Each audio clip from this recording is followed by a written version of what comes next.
First and foremost, I'd like to give all the highest praise, glory, honor to our loving Savior, there is Jesus, amen. And I would like to give double honor and respect to my dearest Papa and my dearest Mama.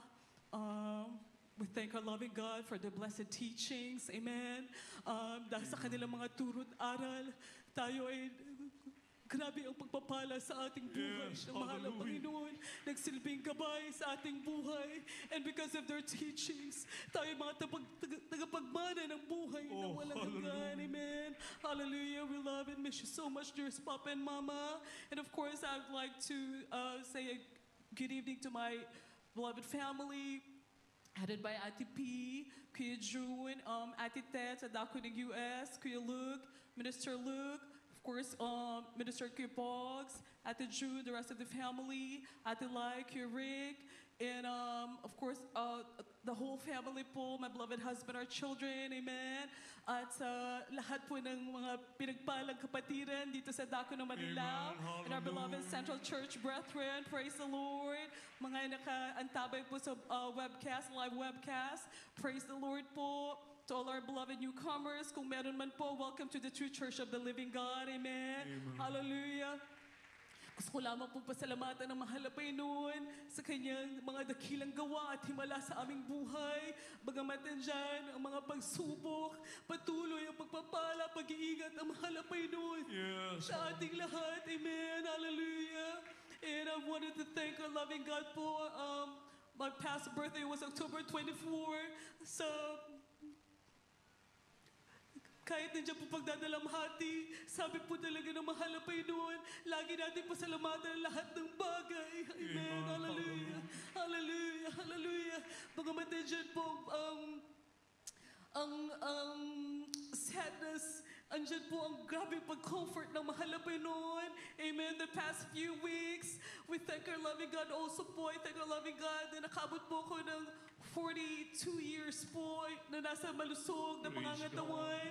Hallelujah. Sa paggabay ng mahal na Panginoon. Our children are healthy. My beloved husband also. I thank our loving God sa lahat ng pagpapala, pag-iingat ng mahal na Panginoon.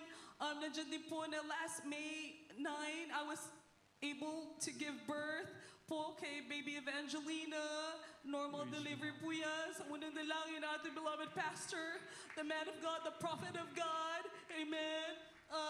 Bagamat napakalaking pagpapala po sa amin ang baby na to, dahil pinag-pray po namin for 8 years. Nandyan po talaga na naging mahirap po ang aking pagbubuntis this time around. Unlike po sa past pregnancies ko po, very smooth po talaga, pero kay baby Eva, maybe because I was already 41 years old, kaya medyo naging mahirap po talaga for me yung pagdadalang tao kay baby Eva. Nandyan po na nagkaroon po ako ng internal hemorrhage the first few months po ng aking pagbubuntis, and then nasundan pa po ito ng placenta previa, which is yung placenta ko po, binablock niya po yung cervix ko. Delikado po ito for mga mothers po na nagdadalang tao kasi magkukause po ito ng bleeding or pwede pong malaglag ang baby.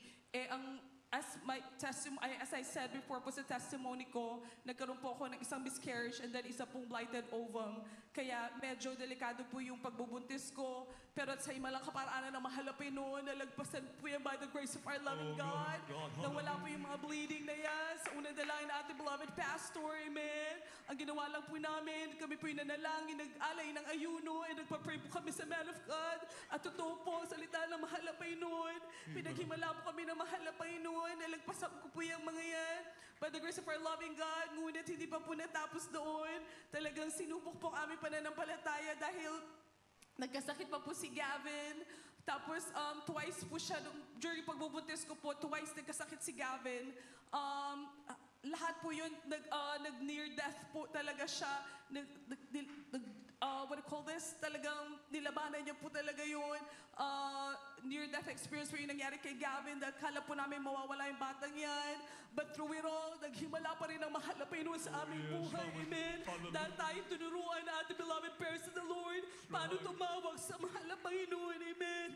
Paano lumakad na ayon sa kanyang banal na kalooban. Amen. Hallelujah. Come December, nagkasakit po ulit yan si Gavin. Yun po yung second time na nagkasakit siya. I was already, I think, 5 months pregnant that time. At nung may sakit na po si Gavin nung December na yan, before po ng Christmas, yung oxygen level niya po, bumaba po yan ng 82%. Alam naman po natin, pag between 82% and 85% pong oxygen ng isang tao, pwede na po siyang maapektuhan ng kanyang mind. Dahil wala na pong, mababa na po yung oxygen na yun. Pero hindi po kami nabahala. Lahat po yung nasa namin sa mahal na Panginoon.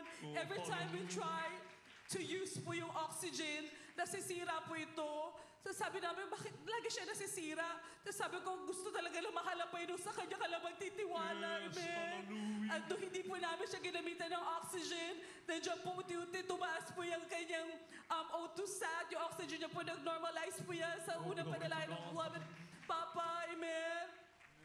At before that po, before siya pinagaling ng mahal na Panginoon, pumunta po ang beloved husband ko kasama si Gavin para po kumuha lang po ng medical certificate for his school kasi about 3 weeks na po siyang walang pasok. No, hindi na po siya pumapasok for 3 weeks dahil nga masama yung pakaramdam niya. So, ang plano lang po ni Phil is kumuha ng certificate, ipakita po sa doctor yung condition ni Gavin, pero wala po talaga ibang rason. Ngunit pagdating po doon ni Phil, sabi po ng doctor, pinakinggan po si Gavin, chinek niya po, at ang sabi niya, kasi grabe pong ubo ng bata, sabi niya, may pneumonia yung anak mo. What are you doing? Anong treatment ginagawa nyo? Tapos sabi po ni Phil, wala po doc, water therapy lang po, pinapainom po namin ng water yung anak namin. Sabi, nagalit po yung doctor, sabi niya, what are you waiting for? Dalhin nyo na sa emergency room yung anak nyo. Meron siyang pneumonia. So sabi niya, puno ng phlegm.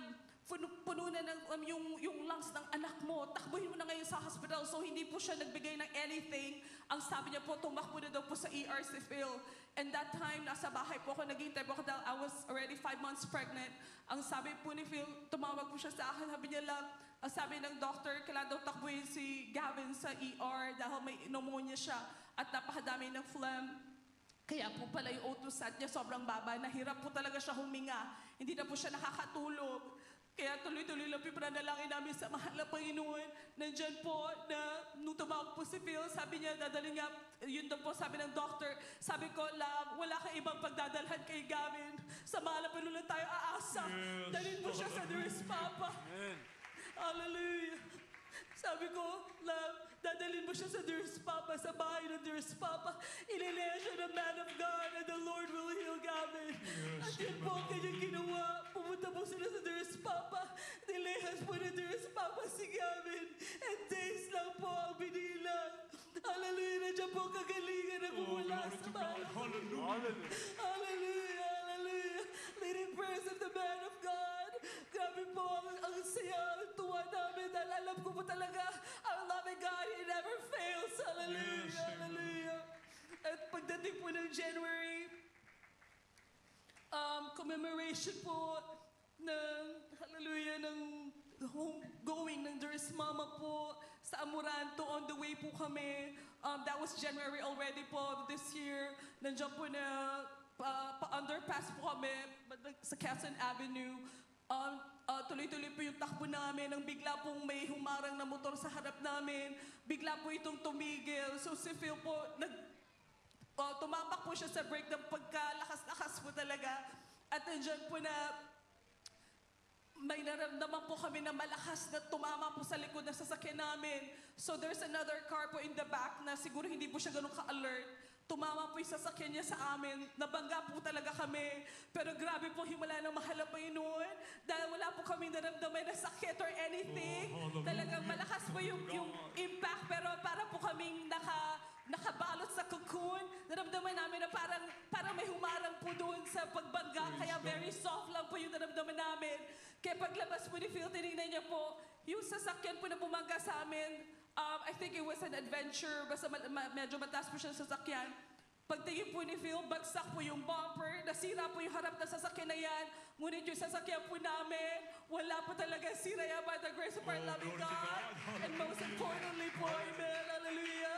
Wala po nasaktan sa amin. We thank our loving God for His protection every day, amen. Napakarami po sa atin sa family po namin, beloved brethren, na everyday po, 3 times a week, bumibiyahe po tagawain with the dyan na iigat na mahal po doon sa bawat isa sa atin, amen. Hallelujah. Living in prayers of our beloved pastor. And then March 28 po, I was told by my OB, sabi niya Brethren, po, ito po akit yung na po tayo. first OB ko po na talaga nag-alaga po sa akin the whole year. Sabi niya, lost, naka-position na ang baby mo. So, cephalic position na siya by March 28. So, ibig sabihin, baka hindi ka aabot ng due date mo, which is May 9. Sabi niya, so, kung March 28, naka-cephalic position na baby mo, maaga ka Amen. manganganak Up na po. siguro. Kasi naramdaman ko na po yung bigat. So, that was March 28. Ngunit po pagdating ng 7 days before po na due date ko ng May 9, nandyan po na, pumunta po ako sa kung saan na po ako manganganak. And partner po na OB, nung aking original na OB, friend niya po, ang nag-check sa akin. Tapos sabi niya, alright, i-check kita ngayon and everything para kasi 7 days na lang due date mo na. Pag-check niya po, sabi niya gano'n, ano yung last ultrasound mo with your doctor, yung friend niya po, si Doc Bartolaba. Sabi niya, sabi ko po, upon last ultrasound ko po is cephalic position po, head down po ang baby. Tapos sabi niya, okay. Tapos pinahiga po ako, chinek po ako. So, kinapa and everything. Tapos nag-Doppler po siya, hinanap niya yung heartbeat ni baby. Sobrang tagal niya po naghahanap. Tapos nakakunot yung noo niya. Tapos ako naman po talagang panatag ako na alam ko mahal ang Panginoon, lagi na dyan kasama po natin. So, ang tagal niya po naghahanap, tapos sabi niya, walang heartbeat dito. Tapos ako po, nag-Jesus name, na-review ko pa na, alam ko po, tinatakot ako ng kaaway. Dahil ang kaaway, lagi ganun po, gusto niya matatakot ka. Tapos pag bumaba na yung pananampalataya mo, doon na, kumbaga magtatago pa yung kaaway. Pero sabi ko, hindi makapangyarihan mahal ang Panginoon, kahit anong sabihin, hindi ako matatakot. Kaya sabi po ng OB, wala heartbeat dito. Tapos kinakapa niya po na hindi po siya parang naniniwala na head down si baby. Eh syempre, nakakapa naman po taga ng OB kung head down po ang baby, no? Sa tummy. Tapos ang ginawa niya po, inaas niya po yung Doppler dito po, sa kanang taas ng tummy ko. Sobrang taas po. Doon niya po nakita yung heartbeat. So doon niya po narinig po namin yung heartbeat. Malakas. Sabi niya, paano nangyari nasa taas yung heartbeat? Ibig sabihin, umikot ang baby mo. Eh, ang faith ko po talaga is, even at 41 years old, mag-normal delivery po ko. Yan po talaga ang faith ko. Dahil alam ko po, totoo, mahal ang Panginoon, makapangyarihan siya. Sabi niya, ibig sabihin, umikot ang baby mo, nasa taas ang heartbeat niya. Tapos sabi niya pa sa akin, bakit? Tapos sabi ko, hindi ako OB, pero ako tinatanong niya, bakit? Sabi ko, hindi naman pwede na dito heartbeat na baby, dapat paan niya po yung dapat. Pero sabi ko, tinatakot ako ng kaaway or I'm being tested. Yung husband ko po, medyo nag-worry po siya dahil iba na po talaga yung mukha ng OB ko, talagang word na word po siya. Pero ako po, talagang payapa po talaga ako. Sabi ko, hindi, normal baby. Normal position, kahit ano sabihin ng OB. Tapos sabi po ng OB, sige, I will request for an ultrasound. Ang ultrasound area po, 1 building away. So we had to walk po ng beloved husband ko. Ang ginawa po namin, naglakad po kami. Dahil kailangan po kayo ultrasound kasi Doppler lang po yung gamit ni Doc that time. Pero kinapa niya po, ang sabi niya is umikot ang baby. Kaya sabi ko, makapagdayang mahal ang Panginoon. Habang kami naglalakad, nag-review po kami, nag-pray po kami. Sabi ko, mahal ang Panginoon. Alam ko mapaghimala ka. Pagdating namin sa ultrasound, alam ko normal position ng baby. Pagdating po namin sa ultrasound area na yan, nandiyan po tamang-tamang Ate P, nagme-message po. Nasa Canada po ang Ate P that time. At nabanggit ko po sa Ate P na nakasalang po ako for ultrasound. Na ang sabi po ng aking panibagong OB is that breech position po ang bata. May possibility po akong ma-CS. Pero hindi ko po in-entertain yung thought na yan dahil ang faith ko po is normal delivery po talaga ako. Kaya by the time po na sabi ng Ate Bibi, Papa pray tayo sa Diyos, Papa, magiging okay kayo ni baby.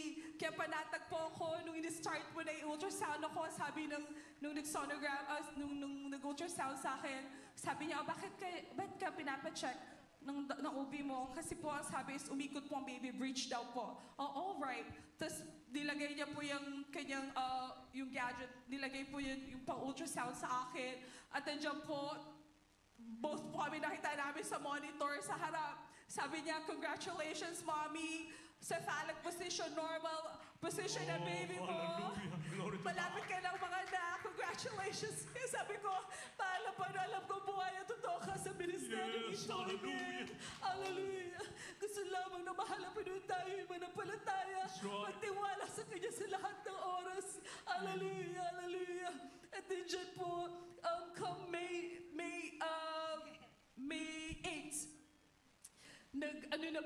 nag-labor po ako. Pero that time, I was asleep when I woke up po, pumutok po yung panubigan ko. So una po siyang pumutok instead of mag-feel ko yung labor, wala po akong pain. So punta na kami sa hospital. Pagdating po sa hospital, matagal pa po ang paghihintay kasi ayaw po mag-dilate ng cervix ko.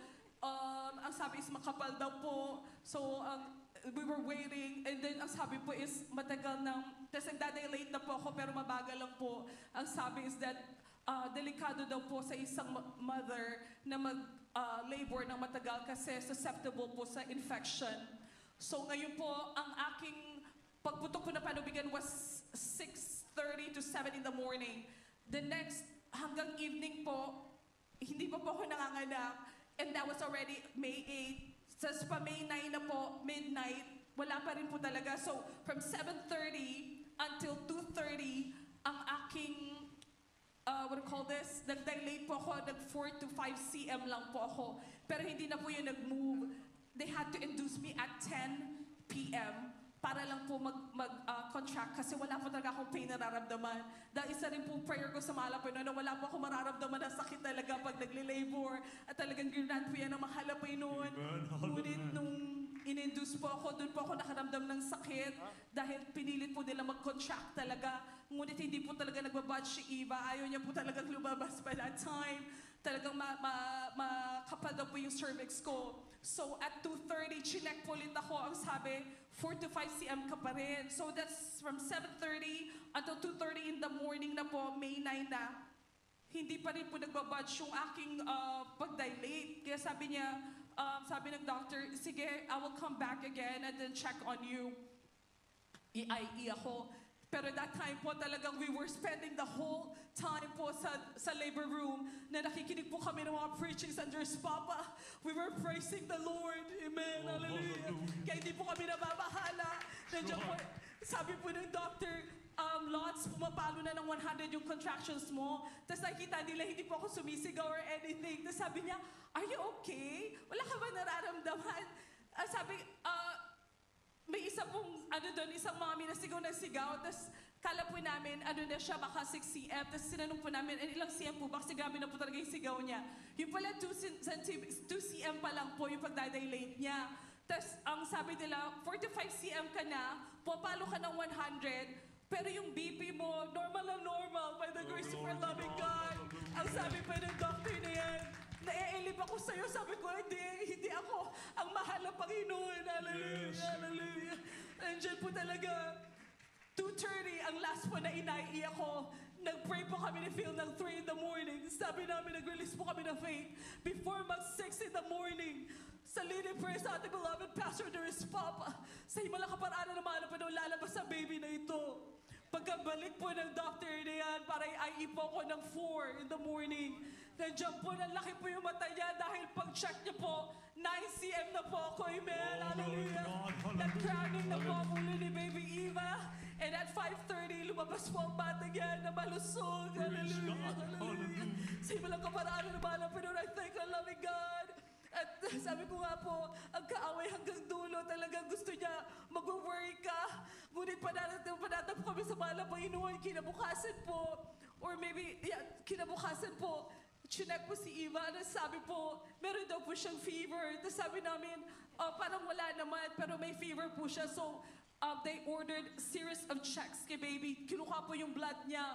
Hanggang sa halos nahihirapan na po sila kumuha ng blood. Kaya sabi ko, love, kunin niyo na si baby. Kasi bakit natin pinapakuha yung blood niya? Ba't tayo nagpapacheck? Hindi naman natin siya papagamot, di ba?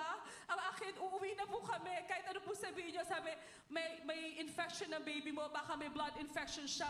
Ngunit the first series of check-ups, wala po, nag-negative po siya sa infection. Kasi ang sabi po, kapag mahaba daw po talaga yung labor is susceptible sa infection ng baby. Pero pag check po, wala po infection ng baby, yet may fever po siya. Kaya sabi ng doctor, meron talaga, mukhang may something. At one point, nag-iba po yung kulay ni baby, pero hindi po kami nababahala sa mahal na Panginoon. Hindi po kami nababahala dahil alam namin buhay ang mahal na Panginoon. Kasama namin ang mahal na Panginoon sa lahat ng oras. Nandiyan po talaga na nung last na po na kukunin si baby, kinuha po siya para another check-up na naman po. Sabi ko, enough na po, hindi na po magpapa-check up, hindi po kami magpapagamot, lalabas na po kami. Hallelujah. Nandiyan po na binalik po si baby, medyo nagagalit po yung mga nurses na gusto po nilang tapusin yung check-ups.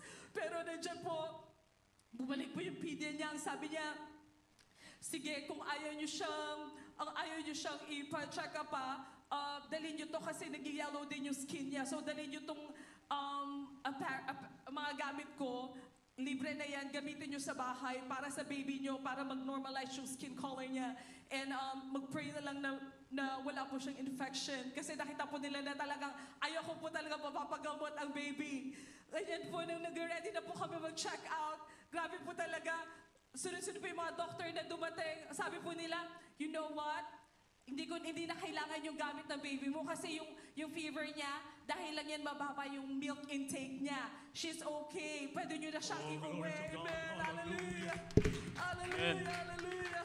Tunay na kapag ikay nagtiwala sa mahal ng Panginoon. Hallelujah. Hindi ka bibuguin ng mahal ng Panginoon. Hallelujah. He just wants us to put all our trust in Him. Hallelujah. Kung paano tayo tinuruan na ating beloved pastor, ang lagi ko pong iniisip, ang sabi ng Dearest Papa, kung ikay mananampalataya, dapat 100%. Yes, hallelujah. Hindi pwedeng 99%. Kailangan 100%. Kaya no room for any doubt. Kaya sabi ko, pag nagbibitaw po kami ng pananampalataya, mahal na Panginoon, gagawin mo to. Dahil you promise it, mahal na Panginoon. Amin siya masasalamatan na. Dahil ito'y matutugunan. Hallelujah, sa Lini Presenters, Papa. Lahat po yan ay pinapasalamatan namin sa mahal na Panginoon. Hallelujah. For the good health of our children, my husband, and baby Eva. Maraming salamat, mahal na Panginoon, sa panalangin ng tao ng Diyos. Yes, hallelujah. Love you, dearest Mama. Hallelujah. We are undeserving of your grace and mercy. Hallelujah. Kaya lahat po ng kapurihan, pasasalamat, pagdadakila, itangi sa ating mahal na Panginoon Jesus po lamang. Hallelujah. And praise the Lord. Amen. Praise the Lord. Purihin ang pinakamahal na Panginoon. Palakpakan po natin muli ating pinakamahal na